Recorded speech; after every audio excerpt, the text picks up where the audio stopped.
हमारे सभी साथी वैसे तो संघर्षरत रहते हैं हर मुद्दे को लेकर के। आम आदमी पार्टी के चाहे हमारे यहाँ जिलाध्यक्ष हों और साथी हैं, जितने भी भ्रष्टाचार के खिलाफ लोगों को बुनियादी सुविधाएं उन तक पहुँचें, उनकी लड़ाई लड़े, सिरसा शहर एक बेहतर शहर बन सके। लेकिन बावजूद उसके अभी हमने देखा परशुराम चौक है, ये सिरसा शहर की मेन एंट्री है, गेटवे कह सकते हैं हम सिरसा शहर के लिए।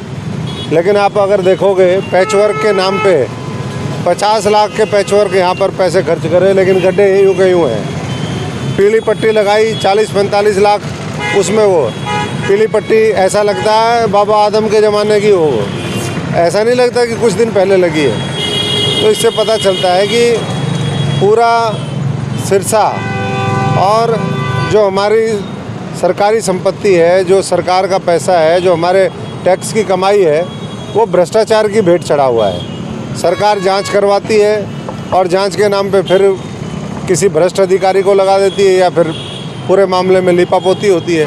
ये सवेरे वाली गली और वार्ड नंबर 7 वहाँ पर जांच में पाया गया कि जो पैरामीटर्स हैं सड़क बनाने के, उसमें 90% जो है मटेरियल नहीं लगा था। 90% सिर्फ जो बताया था उसका 10% लगा था। जांच हुई, सारी चीज़ें हुई, प्रशासन ने कहा जी इसमें जो सामान लगना है सामग्री उसकी कमी है, वो ये नहीं करे कि भ्रष्टाचार हुआ है। तो तरीका जो है भ्रष्टाचार करने के नए नए ढूंढ लिए, उनको बचाने के नए नए ढूंढ लिए। और मैं समझता हूँ कि इसकी जो है उच्च स्तरीय, वैसे तो ये जो अधिकारियों की कमेटी बना देते हैं उससे ज़्यादा कुछ नहीं, क्योंकि सब मिला हुआ मामला है। राजनीतिक लोग उसमें मिले हुए हैं, प्रशासन उसमें मिला हुआ है और सरकार के नुमाइंदे उनको बचाने का काम करते हैं। तो ऐसे में उच्च स्तरीय जाँच ये केवल यहाँ की नहीं है। मैं गुड़गांव जाता हूँ, फरीदाबाद जाता हूँ, मानेसर जाता हूँ, किसी भी शहर में जा कर के देख लो। अभी हम कालावाली की तरफ जाएंगे, हर जगह यही मुद्दे हैं। तो ऐसे में लोगों को राहत कहाँ मिलेगी? सरकार ने कल बजट की घोषणा करी, वो बजट का पैसा नीचे पहुँचेगा तभी तो विकास दिखेगा।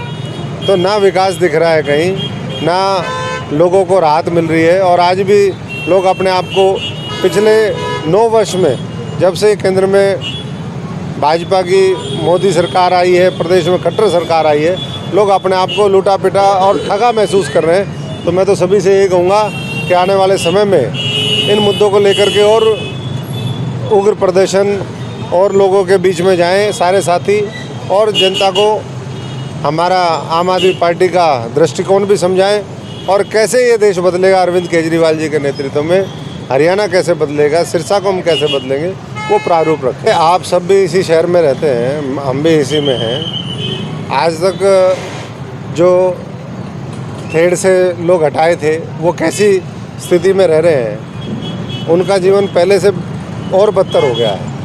ऐसे ही और जो भी इन्होंने बातें कही, मुझे तो शहर कहीं लगता नहीं कि शहर पहले से आगे की तरफ गया है। ये शहर पीछे की तरफ ज़रूर इसको लेकर के गए हैं। हाँ, किसी ने अपने घर भर लिए हो, अपने खुद की किसी की संतुष्टि, व्यक्तिगत संतुष्टि हो सकती है, ना सिरसा के लोगों की संतुष्टि है, ना मैं समझता हूँ कि सुविधाएं जिस तरीके से पहुँचनी चाहिए थी, बिजली, पानी, सड़क, हर तरह की व्यवस्था में दिक्कतें ही दिक्कतें।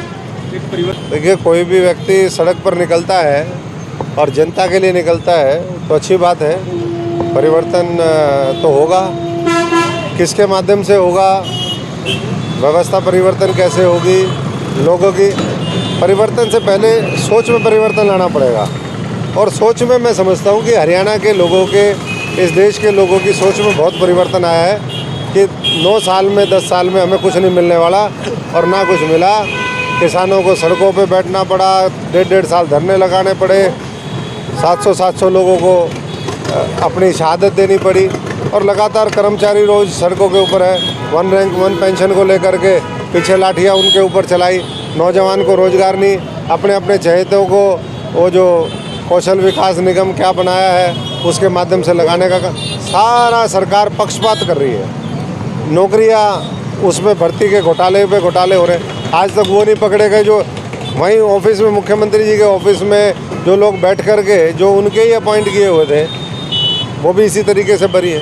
तो अभी तो बहुत यात्राएं निकलेंगी, बहुत वो होगा, और सरकार को जो है मुझे लगता है कि हरियाणा की जनता आने वाले समय में उखाड़ फेंकेगी। बहुत बहुत